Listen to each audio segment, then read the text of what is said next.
Hey guys, welcome to my studio. Today I'm just going to do a bit of painting and I thought why not film it and kind of do a bit of a vloggy style. It's been a while since I've done an art vlog and I always love it when you guys join me in the studio. So today I'm going to be working on this painting. I've already done the first layer here. I actually did it out in the garden with my plein air set and had like my magnolia tree right in front of me.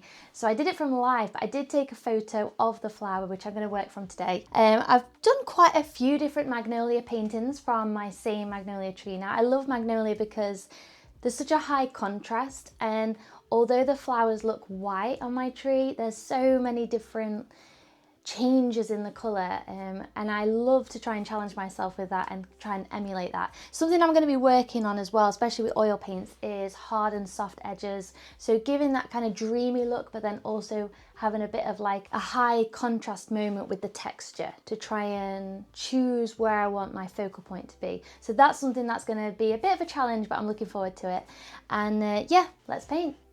I want to share with you what I believe is one of the most underrated skills in painting. And no, I'm not going to say it's drawing or colour mixing, but it's actually editing. Now, I'm not talking about editing like a photograph, but editing your painting whilst you're still in that process of painting. This one skill can really help you up level to that next place that you want to be as an artist, because we all know that initial rush of inspiration at the start of a painting. You know, you feel like you've got a clear idea, you've got your colours ready, everything feels like it's flowing. But here's the thing, as that painting kind of develops, things change. It doesn't always work out the way we initially intended. And that's where the editing comes in. Now, one of the most important things that I've learned as an artist over time is it's not just about what you add, but it's also about what you choose to take away. It's kind of like this push and this pull of adding things and removing things. What do you add to bring more, depth or detail or contrast to a painting, but also what do you choose to let go of? Sometimes it's not a case of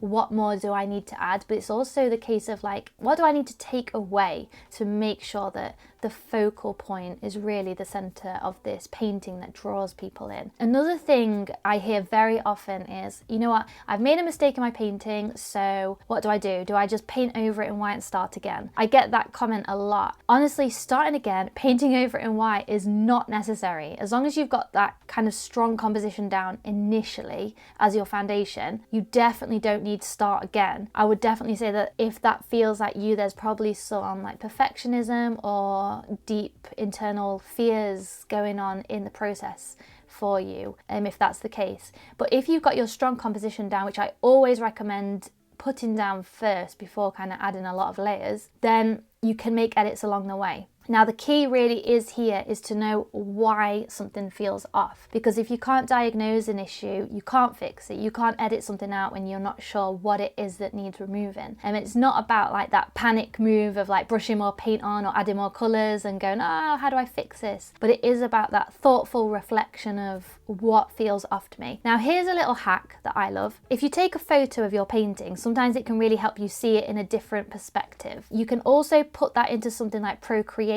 on an iPad and test out your edits, but in a digital way first before adding paint to your physical painting. This is what I do. I have a little Apple pen with my iPad. I take a picture of my painting and sometimes I'll add different like layers, different colours, move things around on my iPad. When I found something that really works, then I'll transfer that onto my physical painting in a physical way. So this way you can move elements around, you can change colours, block things out, and it really gives you that freedom to explore before committing to the canvas. So that's a great hack. I personally hold off on like heavy texture until I'm really happy with everything that's down. Texture is like the cherry on the top. You don't really want to be like going straight in with the texture unless you're like 100% confident in your composition and drawing. So yeah, editing is not a sign that something's gone wrong. It's not like, oh, I've made a mistake, but it's a vital part of the process. So instead of thinking, I've messed up here, that's wrong, that's not helpful if we go into that spiral. Instead, we need to think, something's not working here. What needs adjusting? What part is it that needs adjusting?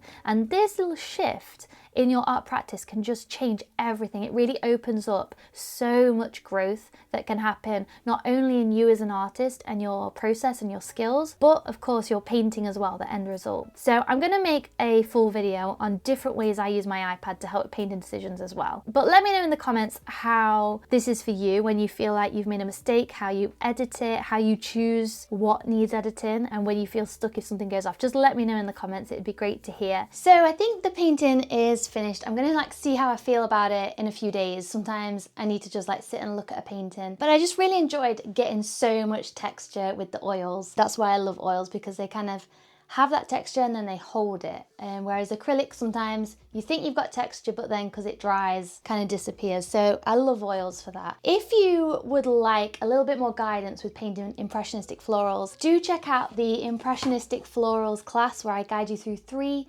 different impressionistic style paintings, and I show you how to layer up the paintings. At the minute is only $7, literally $7, and you get lifetime access. So it's a no-brainer deal if you just want a little bit more guidance on how to put together a floral painting. But yeah, thanks so much for chilling out with me today. I'll pop the link to that class in the description box if you want to come check it out. Thanks guys, see ya, bye.